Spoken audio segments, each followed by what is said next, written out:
Hello everyone, welcome to Itoday Apero number 9, I guess, 9. Thank you so much for being here today. This is really great because it's the middle of the summer and some people actually showed up, so I'm so happy that you guys are here. You can clap for yourself. This is great.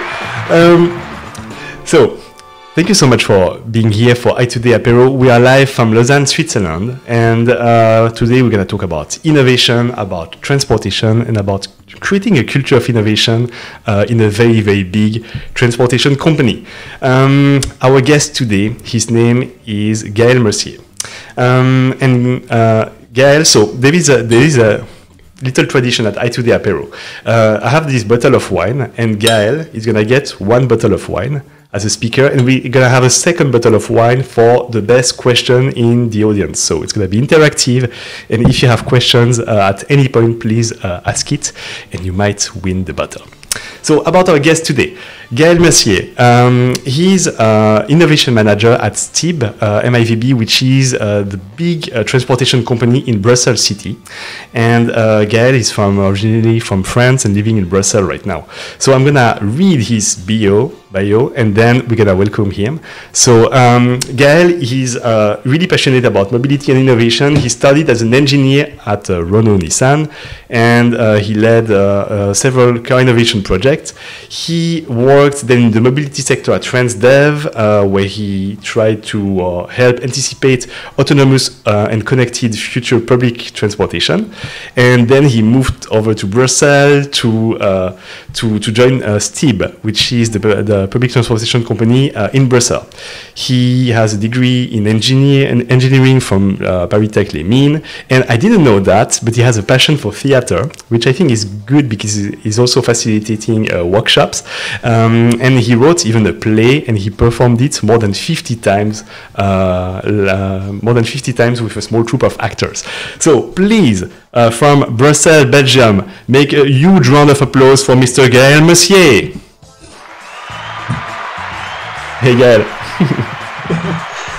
Hi Steph, and thanks for having me today. I'm really glad to join you guys. So yeah, thanks for the opportunity. It's great. Thanks you guys for joining in July.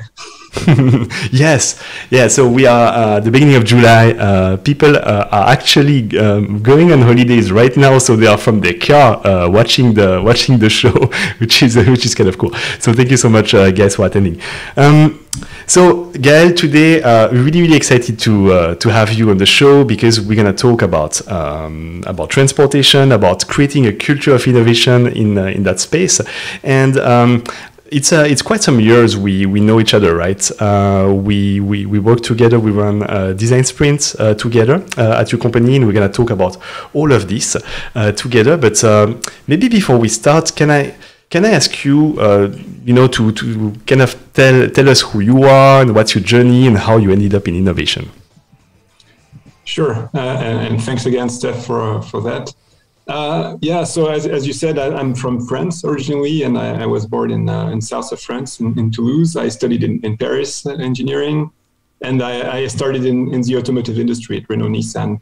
So actually, I had a exciting first job, not related to innovation, but which taught me a lot for that field, which was in Romania in a plant, in a car factory that was acquired by Renault. And it was really about being fast and doing things with what you have and getting things done. So I think as a first job experience, when you just start from school, it was really great. And then I back in France, I worked in a more traditional design office in automotive, so less exciting, I would say. But I started really to have side projects in research, and that's really where I really started with innovation in autonomous parking systems and so on. But to be honest, what really I would say kicked me off in terms of innovation was really this personal project that you mentioned, that theater project. So I took a 1 year unpaid leave after that first job at Renault to do that, to write that play and to perform it.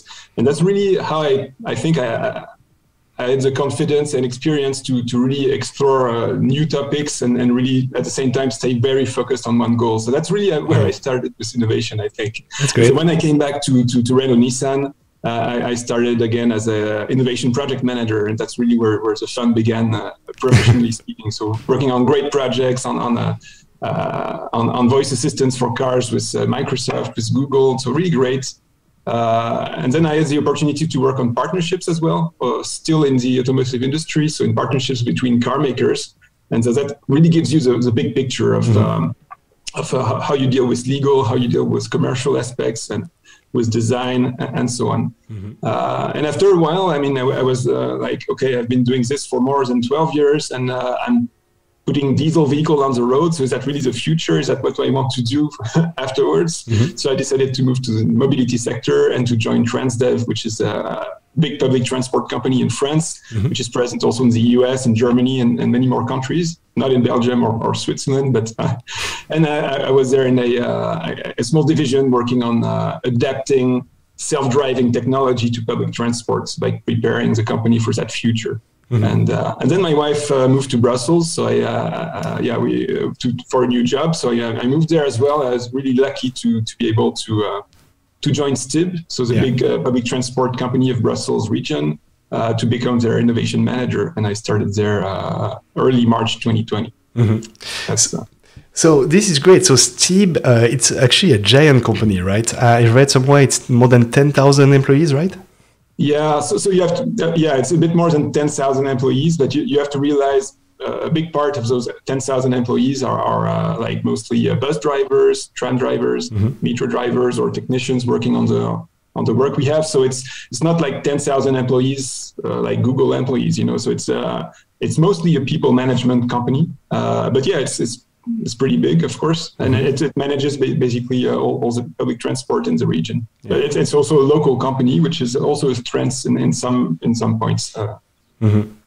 Yeah, and I think because I worked a bit with you, and what is really interesting when you're not from Brussels is to realize that Brussels really is you have different languages in the same city. You have people speak Dutch or speak French, different cultures too, and also inside the company. So I think it makes it a super interesting context for what we're gonna talk about for the rest of this talk. So I saw on LinkedIn that your title is simply Innovation Manager, right? So what does it mean at STIB, and what do you do, and like exactly what's your job there? Yeah, so I think there are several things to the job, and so what I do and what the team does and other people in the company do. And I see today Alexandra is connected, so she's also part of that. So. So yeah, I think the main thing is about building an innovation culture for STIB, and so we definitely will talk again about that today. I think it's really the core of the interview, I guess. But there are also other things. Another thing is to really manage, I would say, the innovation portfolio, to be able to over the years match the corporate goals and strategies that we have. Another point is really about being able to anticipate major challenges and opportunities to like look ahead in 5, 10, 15 years and see, okay, how things are changing, what are the trends in technology, in the society and so on, and how do we adapt to that? What are the opportunities for us? And last but not least, it's about partnerships and partners. So it's building also, especially in innovation, a culture of partnerships, being able to partner with other big public companies, with industrial partners, with startups, with academics, and so on. So that's, in a nutshell, what my role is at STIB. Yeah, it sounds pretty interesting. I like how somebody is innovation manager, but people they will have added like 3 lines on LinkedIn, I guess. But yeah, it's great. So let's talk a bit about the InnovAtelier, because I think it's really the heart of what we want to talk about. What's super interesting is that you have built what seemed to me at least a kind of mature innovation culture at STIB using design sprints, so several design sprints over the year. And I think it's a very well structured approach, very well thought through, and it's probably a model that could inspire a lot of people. So could you tell us a bit more about what is this InnovAtelier and how did it start? Sure. So I think what's important is also, how did it start and why did it start? So yeah, going back a bit more than 2 years. So when I started at STIB, so beginning of March 2020. So by the way, 15 days before the first lockdown. So it was a bit of a special time. It's also a good opportunity to maybe start new things.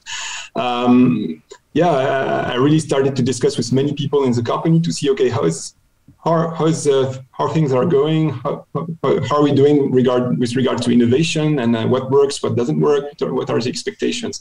And one of the things I noticed is there are a lot of very creative people within the company. I mean, 10,000 people, of course, you're going to find people who are really willing to have new ideas and do stuff. But a lot of them were a bit frustrated that, okay, they could not really execute on their ideas. Okay, they can locally innovate, but maybe they don't have the resources, the connections to do things at a broader scale.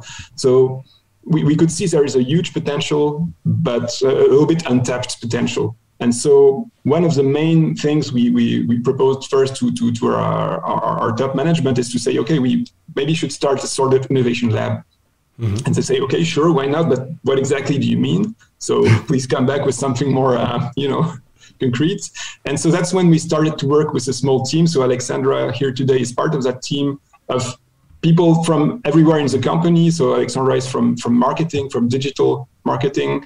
There are people from operations, from HR, from finance, and so on. And so we were like 6 person working together during the summer of 2020 to actually define what we wanted to do. And okay, we said we need something quite simple, quite condensed in terms of time. And so we said, okay, we need something that will support colleagues who want to bring their ideas to life, to solve big challenges in an innovative manner, a customer-centric manner. And so we looked at several methodologies. We decided to choose design sprints, 5-day sprints, for the reason that it's really in 1 week, and that's really going to bring dynamics to what we do. So we basically got the budget end of 2020, and we really started operationally speaking beginning of 2021. Our first sprint was in February 2021, and to date we've done 15 sprints. So we basically do 9-10 sprints per year. So we don't do in July and August, but otherwise it's basically 1 sprint per month. And so what we do is we select projects and project leaders, or ideas leaders, should I say. And we have we can talk about this later, but we have a little selection process. But basically we make sure those people can get the resources, the right team to give their idea or their a chance to be prototype, tested, and maybe then become a reality. So that's what we do. Yeah, I think something that you said, but I would like to put an emphasis on that, is these ideas leader, the people who become basically who bring a sprint idea and become the deciders of the sprint, right? They are not, top managers, or they are not from the C-level. They are basically anyone in the company, if I understood well. So could be a metro driver who has an idea, is like, I would like to do that, or I think we should do that, or we have this problem. Could bring a sprint idea and become the decider, right? Yeah, that's correct. So it's very bottom-up approach, should I say? So we have several ways of sourcing ideas. The first one is the team that basically runs InnovAtelier, so our innovation lab. Is really the core thing. So we have one person in each one or two person in every big division. So like marketing, sales, HR, operations, and so on. And each of them has a network, of course, in the company, and they hear about, okay, what are the big problems? What are the big ideas? And that's the first way to actually bring ideas to the table. And then, of course, now we a little bit more well-known inside. So people come to us also saying, hey, I have this idea, I have this problem, can you help us? And we also have the third thing is a sort of small internal innovation contest, which was there a long time before at STIB. It existed more than 10 years. And that's more for the field level, for the like bus drivers and so on, for them to be able to bring like small projects they've done or ideas they have to the table and be part of that. And so, for example, we had a former bus driver who had a nice idea and who did a sprint with us, and that's so it can be really bottom up, and that's I think that's a good part, a great part of it. It's really great. Like, was it from the beginning, like really like the vision for InnovAtelier that it would be that bottom up and really open to absolutely anyone, or did you have some first test with like smaller team at the management level? Like, how did you build that? No, we didn't have like test with management level, but the fact is that at the beginning, the first topics were really more brought by people like I would say at director or manager level, because they already had a vision of what are their big problems. So there naturally were the people to bring the first topics, but it was not like, okay, it's a test, only you can bring ideas. It was just what happened, I would say. And then over time we said, okay, now we can really go get more people, I would say, to participate. There were no like trials before. It was really from the start. We were very clear about the governance and everything. We had, I would say, the buy-in from our executive committee, the budget for it, and then we just started. How did you get the buy-in? You see, it's already hard to finance, a 5-day workshop in general, like to get the buy-in. But how did you get the buy-in for such a strong, innovation track with several workshops, like once a month? Was it a yearly budget? Was it a quarterly? How did you make it? I think it was really step by step. So first of all, I think it was the right timing. I mean, I joined early March 2020. It was a time where they had, STIB was already thinking, okay, what should we do with innovations? That's a question in mind. It was pretty hard to find the right way to do it. So it was an expectation about it. So that's first thing. I mean, I just joined at this right time. It was step by step. So first defining what is innovation for us, for STIB. So of course, innovation for us. So we are a people management company. So innovation for us is not the same as innovation for Google or Tesla, of course. And so that's the first thing, was to say, okay, have an agreement on what we mean by innovation, and what are our goals there. Why do we want to innovate? So that was the first thing. The first few weeks and months was really about that. And then saying, okay, to answer that, maybe a first step, one big thing we could do is launch an innovation lab. Okay, let's try to see what that means. And then we come back, okay, with exactly what we want to do. Okay, we know we could name that InnovAtelier. Here's the methodology. Here's the budget we need for the first year, and so on and so on. And basically, we had I would say the confidence of our executive committee to start and test this for I would say a few sprints and see how it goes. And that's basically how it started. Yeah. So it's basically that you came with a plan, right? Yeah. Yeah. But that plan was built. I think one of the very important things is I didn't just build that plan alone. It was co-created with those 5-6 people I mentioned before, and now it's evolving over time. The team is. But it was a really transversal team, not just a corporate team for working alone. I would say it was people from throughout the company, passionate people, of course, all really great, very different from one another. And I think it was really a collective work of building that InnovAtelier. So it would have never worked, I think, if it was just one person or two people just trying to do that in their office. Makes sense. Could you maybe, take, I don't know, like one of these projects as an example and basically, give us some kind of timeline about the steps? Because I think it's so interesting, your whole process of like, how do you select the projects? How the people who brought an idea become the deciders? How you assemble the team and all these steps? I think it's fascinating. Yeah, what I could do even is already give you a few examples of projects we have, because it's very different from one another. So maybe just to give you a sense of what we are doing. We have, for example, sprints about, we had sprints really at the beginning about how to get back our customers, because it was during COVID period of time. So we were, like in any other, I think, public transport company of the world, we had much less travelers at the time. So it was about, okay, how do we get back customers when we're after the pandemic? So, for example, we had a sprint about how can we build more flexible offers, for example, for our customers. And then we also had stuff about, I would say, more operational stuff. So, for example, how do we best manage our real time, our disruption on the network? So, for example, when we have roadworks and so on, how do we manage disruption better for our customers, of course? Things like to be a bit different. Physical objects we design, like for example, we have an e-terminus, which is a charger for our electric buses, which is going to be in the streets, in the public space. So it was about co-designing that, also with the lighting and electrical company from Brussels, with the authorities, and to make something that will be a physical object. Then we have more digital, traditional for Sprint, but digital topics like designing an app for to declare problems on the network, so anyone can take a picture and very simply declare problems, and so on. We even had internal ones like working on our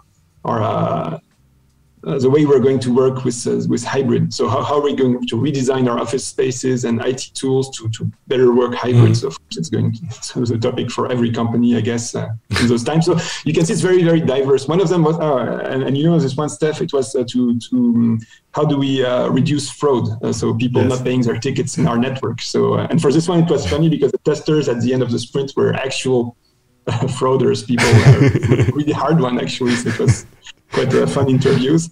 So yeah, just to give you a sense of the variety of topics we have. And so, but for all of them, it's a bit the same in terms of processes. We basically, there is a sourcing time where okay, you identify the idea, you identify maybe the person who will become the decider.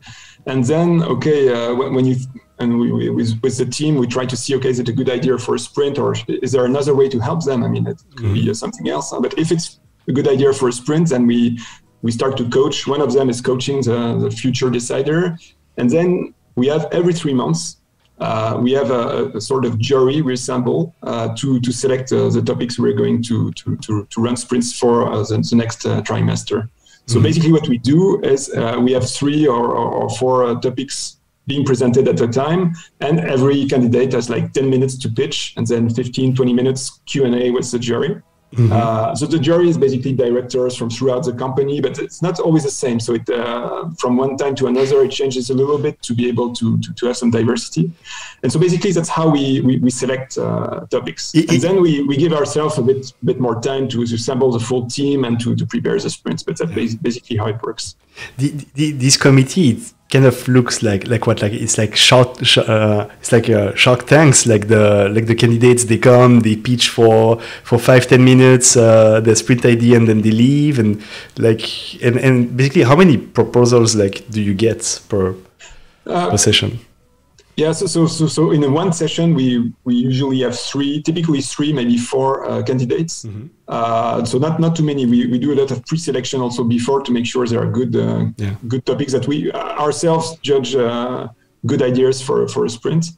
And then they have 10 minutes to pitch, but then they stay for a bit more time to have question and answers with the jury.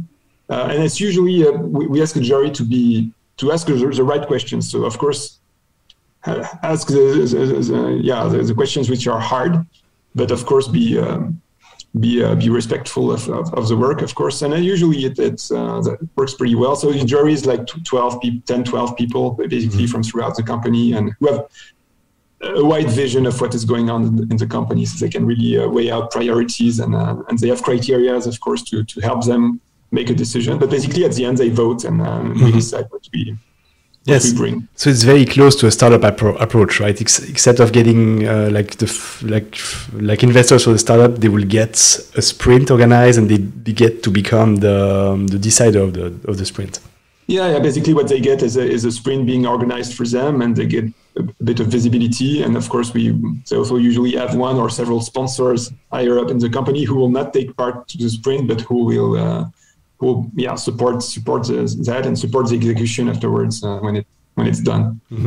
And then the preparation steps of the upcoming sprint, it's like do they get to choose who is going to be on the team, or? Yeah, I mean, basically the decider and usually their sponsor or sponsors. It's their project. It's their idea. It's their. We're just here to support. So it's. Usually they have ideas about the team, and then here, of course, we help, because we don't want to have a team of like 7 person from the same division or something. So we help them build the dream team, and putting diversity there, putting really people from every meaningful departments. There are external partners as well when it's needed. And yeah, so we tend to play it by the book, so to speak, to have a max, 6, 7 people and 8 people really max in the team. And so yeah, we build the team with them. It's actually they have to be comfortable with what the team is. And there is never any issue to get the people they want or they ask for. Or, you see what I mean? Because and also maybe some people might be too busy or.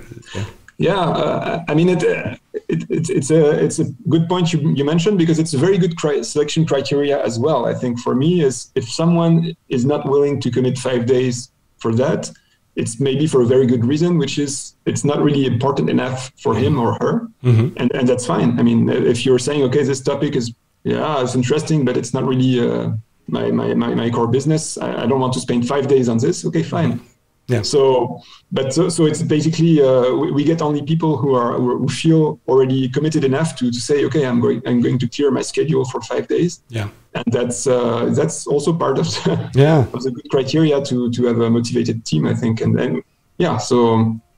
And that's perfectly fine if people are not available and saying, that's maybe not so much for me.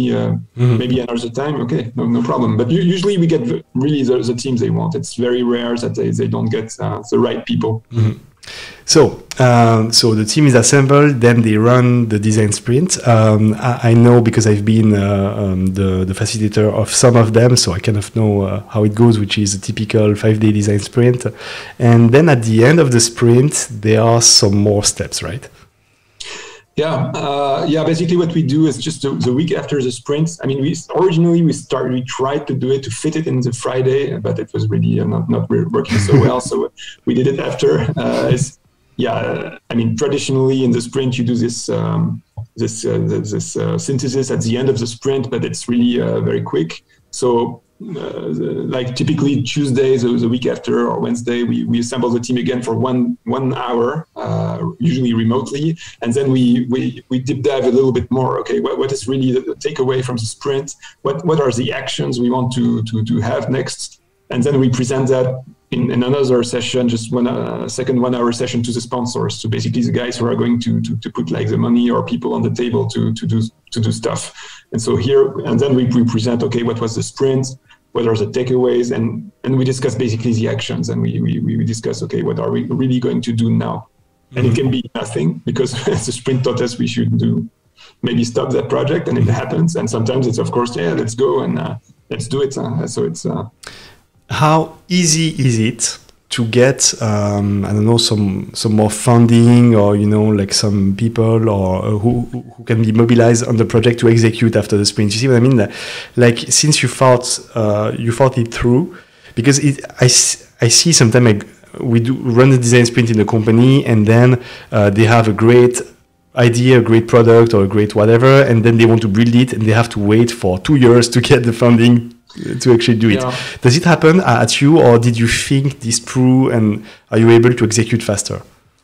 No, it really depends on the kind of topics and the teams. So in some cases, so first of all, the decider, it's usually the decider is from the main team who has the resources to build it, usually, or 2 teams together. So and the sponsor is basically usually the director who has the decision power to get the guys to do it or not. So if that's the case, and it's really core to him or her, usually we'll put resources to do it. So in some of the cases, the execution can start quite fast. Then of course it can take, then the execution itself will take maybe 6 months, 1 year, a bit more. It really depends on the project, but we can really start executing quite fast.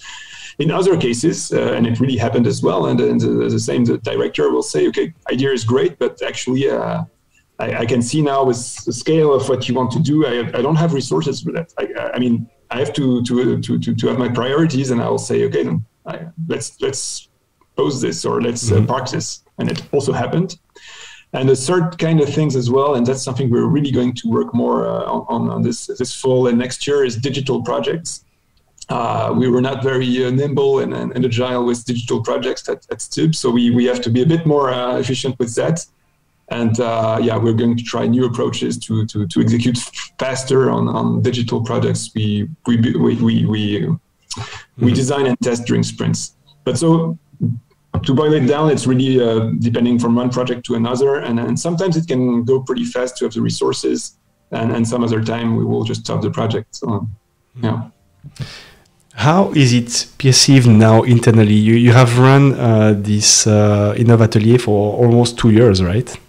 Yeah, year and a half and 15 sprints now. Wow. Yeah, it's I mean, it's getting a little bit more well-known within the company, but still, of course, you have to explain all over again, sometimes to new people and so on. So that's a constant work. I think it's two things. It's perceived quite positively for some of the results we get. I mean, and some other projects, of course, stop there. So it's really mixed. But some of the projects really deliver. So I think it's also giving a very positive feedback, and it's also giving positive feedback regarding what is being created within the team from the design sprint. And I think that's common to all sprints. And I think Steph, you know that really well. It's that during the sprint, people will really connect together. They don't really know each other maybe at the beginning of the sprint, and of course at the end of a sprint, especially if it's in person. We've done a lot of things remotely during pandemics, but now fully it's back to in person. Then they really create trust and so on, and that's really lasting for the project and beyond, and that's really perceived very positively as well as. Yeah, this is great. Maybe can you compare, because you started, I guess, the program during COVID, so it was all online, and now you have shifted to in person again, right? Yeah, correct. I mean, all the first sprints we did we started really during pandemics, so it was 100% online, and we were actually quite surprised how well it worked, even if it's not as cozy and convenient as doing in person, but it really worked well in terms of results. And then we started to add in the mix like 1 or 2 days in person, I mean, based on the pandemic's rules and so on. So, for example, we did the testing and prototyping and testing on site, for example. And we tried several things, several days of the sprints we could do on site. And now since, 4 or 5 sprints, we do it purely 100% in person. And so that's, it feels pretty natural to I mean, we follow the way, I mean, we all manage the pandemic, so it's a very natural evolution to it. Yeah. The thing, okay, I find it fascinating that, you can be a metro driver for like, 95% of your year, and 1 year during, 1 week during this year, you can actually be on a design sprint. I think it's super cool because usually we work with, managers or really like people working in offices, right? And we don't work too much with people who are on the field and driving buses and metros. And my question is like, how willing are they to be part of these kind of initiatives? Like, do they see it like as a great opportunity? Are they excited about it, or are they more like, it's not really my job, I shouldn't do that? Like, No. I mean, the guys who do it are really excited because it's usually their ideas or their colleagues' ideas, so they're excited about it. But of course, there are challenges as well. I mean, it's for someone who has not done so many studies and so on, who's not used to do this kind of work. It can be pretty challenging, and it requires quite some coaching, I would say, to be in the mindset for a design sprint. So accepting, okay, because it's natural for everyone to have solutions in mind. So people are saying, okay, I have an idea, but idea for them means solution. And so when you explain, okay, a sprint is about starting with the problems, starting backwards and so on. So this requires a bit more coaching with people coming from the field than with managers for who it will be a bit more natural to work like this. So it requires a little bit more coaching before the sprint for them to be at ease with how it's going to work. And then I think during the weeks, they really deep dive, dive in, and it really works. Mm-hmm. That's cool. Like when you look back these 2 years, I guess you studied something, you probably changed along the way. You are maybe thinking about things you want to modify or improve in the whole process. Like if you could look back and give some advices to someone trying to replicate what you guys did, what did work, what did not work? Yeah, but maybe it's a bit early, a bit too early to give advice. But 2 years. I think the first thing for me, which is important, is that innovation is really different from one company to another. So it's really about what is your company doing? I mean, at STIB, it's really about people management. So we have a lot of topics which are related to that, actually, how we operate and how we plan our operations. And so we are going to really focus more on people management topics and more than digital, for example, a little bit more than digital. And design sprint is really well suited for what we do for our customers or internal customers. But maybe at other companies, of course, you have to see what your innovation culture is, what are your needs, and maybe you'll need other tools. I don't know. So it's really about building the right lab and the right innovation tools for your company. So I don't think you can just copy paste stuff. It's really about looking what is out there and then just assembling the blocks to build your own things for your own company. But for example, just to give an example, I was discussing with other labs, of course, to see how it works, and even now we give feedback to each other. And just to give an example, Valeo, so in the automotive space, it's a big automotive suppliers. They have those car labs network. So they have several labs, actually. It's a big company throughout the world. And it's much more centered on product design. And they have fab labs, huge fab labs, and so on. So it's other methodologies, and not only sprints, but it's because they are centered on product design. So,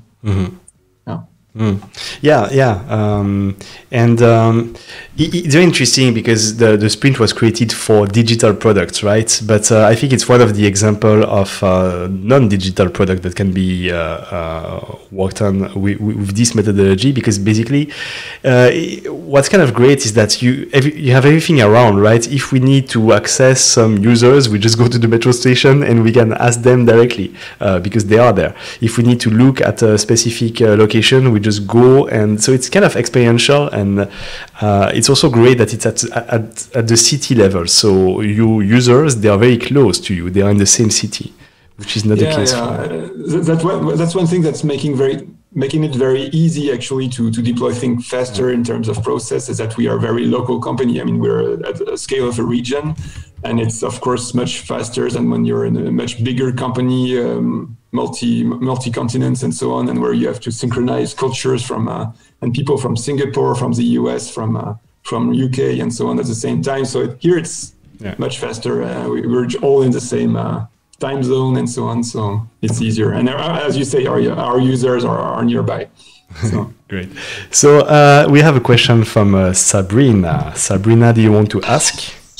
Yeah, thank you. So thanks, Gael, for all your information. That's so fantastic to hear how you just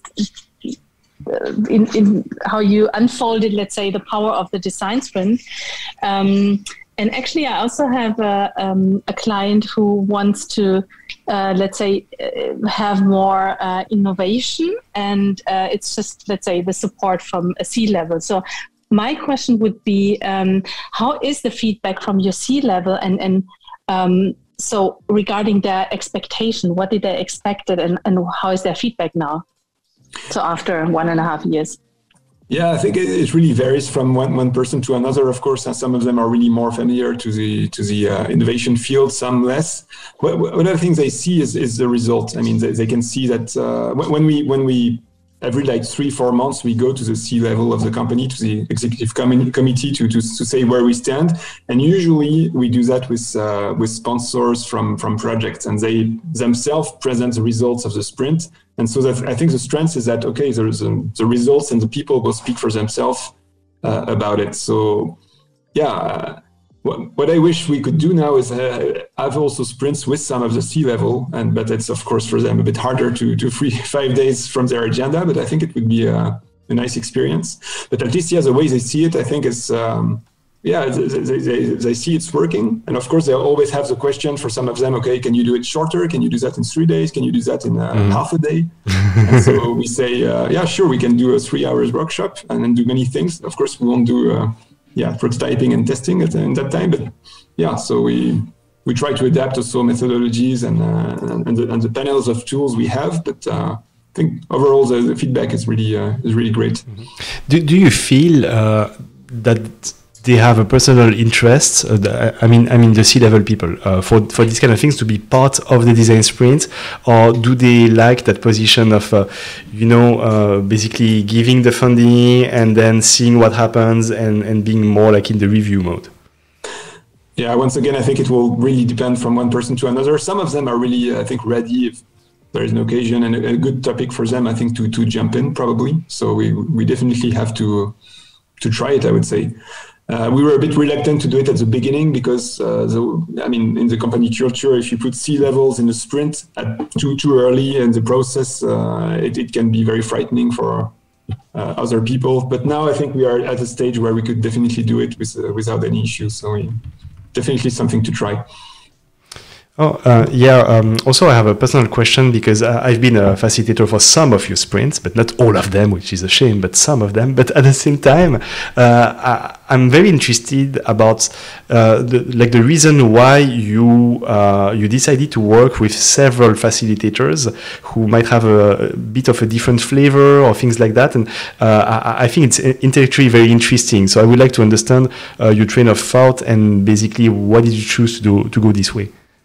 Yeah, good. No, that's great question. I think it's if you take it the other way around, it's the same like for a consultant, for example. If you had only one client and you were working always with the same company doing your stuff, after a while, I think you'd be maybe running in circles, I would say. So here it's about the same. It's saying, okay, we want to have not too many partners, but to have also some diversity to be able to have various flavors of how we do sprints. As you mentioned, I do facilitate some sprints myself, but not too many because it's. I try to join all the sprints we do for at least one reason, which is to make connections between sprints, to be able to see, okay, we've had this in a sprint before, we will have this in a sprint in the future, and we make connections between ideas and solutions. So that's really important. And it's not so easy to do at the same time facilitation and also being part of the decision making and be really involved in the topic. So I think it's really great to keep external consultants to run our sprints and to have, of course, a variety of people doing that. So I think it's it's a good approach. We're actually laughing because we just looked at the chat and Alexandra has a question for Gael because she wants to win the battle. Do you want to ask Alexandra? Yeah, I see your question. Am I as good as Steph in facilitation? Yes, I know that. I learned a lot from you, Steph. So I think he's as good as you for the moment, but STIB hasn't offered all the material, the sono and so on, and the right macros and so on. So. No, definitely no, and there's no modesty here. It's I've done just a few sprints compared to Steph, and you can really see the experience and passion. So no, definitely not as good. So Gael, you're welcome anytime to say good things, like to come back on the show to say good things about me. Anyway, there is a great question from he's right there. Johan, are you here? Yes. Hey, Gael. Yeah. Hi, Johan. Nice to talk to you after all those years. Yes.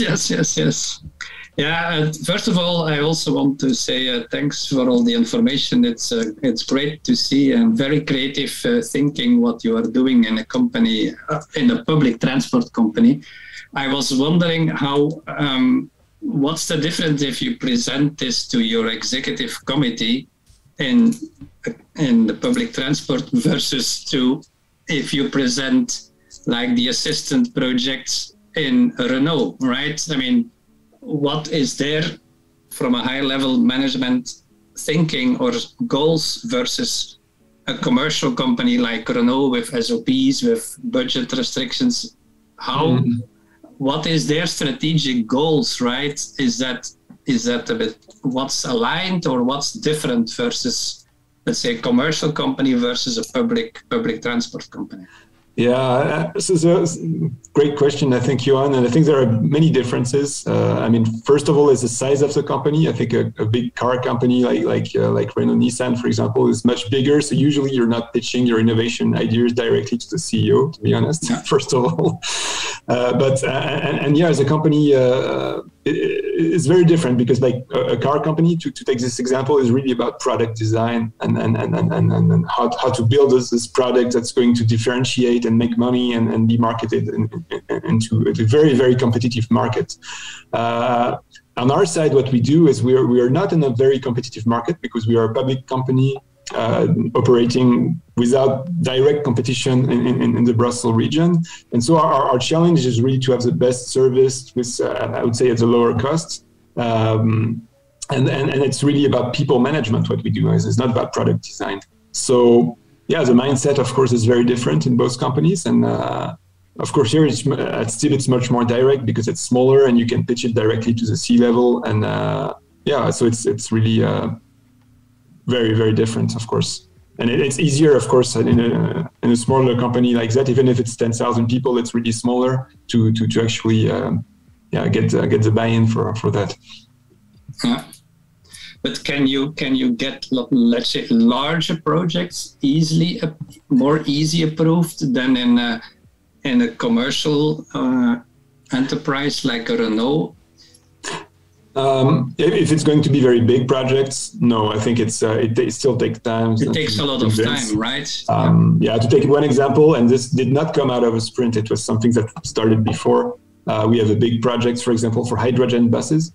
And we were starting small with just 1-2 buses, and then we're going to build a bigger fleet. So that's a very big project. I mean, you have to work with partners on how to supply hydrogen and big build pipes. I mean, it's a huge project. So this, of course, you cannot just decide it on in one day. It's definitely a big enough budget. It's going to take time to convince, but really depends on the size, of course, of the projects. Usually after a sprint, what we do, it depends, but if it's a digital project, you can directly go into execution. But otherwise, we usually do a proof of concept. We do pilot, pilot on just one metro station or one line or whatever. And it's, of course, a first step towards something bigger. But that is a bit like in the commercial companies, right? We also do that. Yeah. In that regard, this is the same approach. Yeah. And another unrelated question is how do you find talent, right? I mean, there's a war for talent.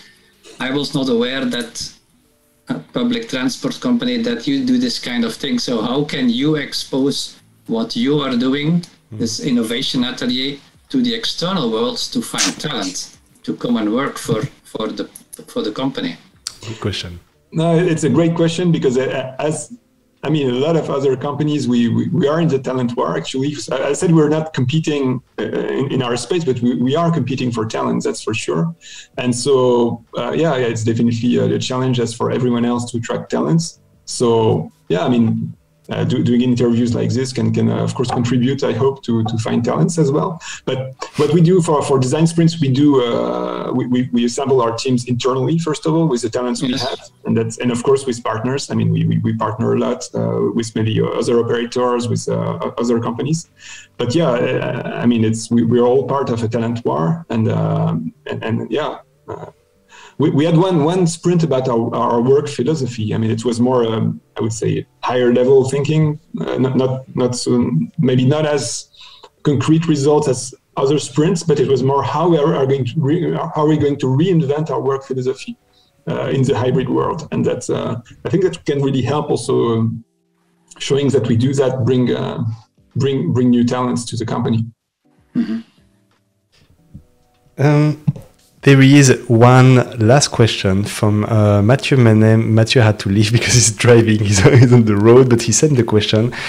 It's very interesting because he has a very, very similar role than yours for public transportation in Switzerland. So his question is this one. How do you ensure with this approach that you do actual innovation, reinventing the company, and not only incremental improvement? That's a hard one. Yeah, it's a great question. And to be honest, I think that with the approach we have right now, and it's going to evolve over time, we're not yet at the stage where we reinvent the company. To be really honest, we are doing more daily innovation, which matters. I think we do project and we are building a culture of innovation, but we are not doing disruptive innovation with what we do right now with InnovAtelier, to be honest. I think it will come over time. but it's definitely, it's more trying to find the small projects, or I mean, the projects that will improve over time what we're doing. So it's really innovation in the sense that it's like new for us to do that, and then it's really reinventing the company, but it's not like fully disruptive. And I think for that we need to first do what we do for a long enough period of time, build this innovation culture, and then I think we can be ready to be a bit more disruptive. But we're not there. We're not there yet fully. I think to be honest, we've done that less than 2 years. But so I think I need to wait a bit to really answer Mathieu's question. No, but actually, I think it's super interesting because Mathieu, I guess, is in the same position than yours. But I think personally, what you have is already, comparing to a lot of companies I've seen, it looks to me already very mature. But in your wildest dream, like where do you want to push that? And if you could, be in 2 years or 5 years, what do you want to be with InnovAtelier? Yeah, great question. I think we definitely could. I think we're going to try. Other methodologies, or pushing the methodology to other areas. So I think one thing we're going to try, for example, is to mix. We'll see if it works. To mix design sprint, 5-day sprint with hackathon approach, for example. Mm-hmm. So basically, we'll take 4-day sprints approach, like mixing Monday and Tuesday to make more room for prototyping. So it will still be 5 days, but you'll have 2 days of prototyping. So that's an example of experiment we'll do. So what I mean is, over time, we'll try to have more tools in the toolbox to be more responsive to the needs of the company. But at a more strategic level, I think what we need to do and what we're doing right now is try to define define more strategic priorities on which to focus our sprints, and be able to have a series of sprints that really will respond to one another to really be more disruptive, I would say. And that's really a goal over time that we should have, to really focus several sprints in the same very targeted priority to see right leads. And I think that's something we are going to try. So what you're meaning is that someone who already got one sprint, right, could have a new sprint to push it forward? Yeah, it could be the same decider, or it could be several deciders, but you have to see as a difference between a project and a program. So if you're at the project level, it's just one single project. If you're at the program level, then it's, of course, a program is like a collection of projects with the same overall goal. So here it could be the same. It's basically sprints which have the same, I would say, overall challenge. And you could really start with like a sort of sprint to explore that, and then define your topics, and then have various maybe deciders and to explore various approaches that will all converge on the same strategic goal. So that's something we should try. Gael, it's time to choose. This was my last question. Who asked the best question, and who should get the bottle of wine? That's a good question. I'm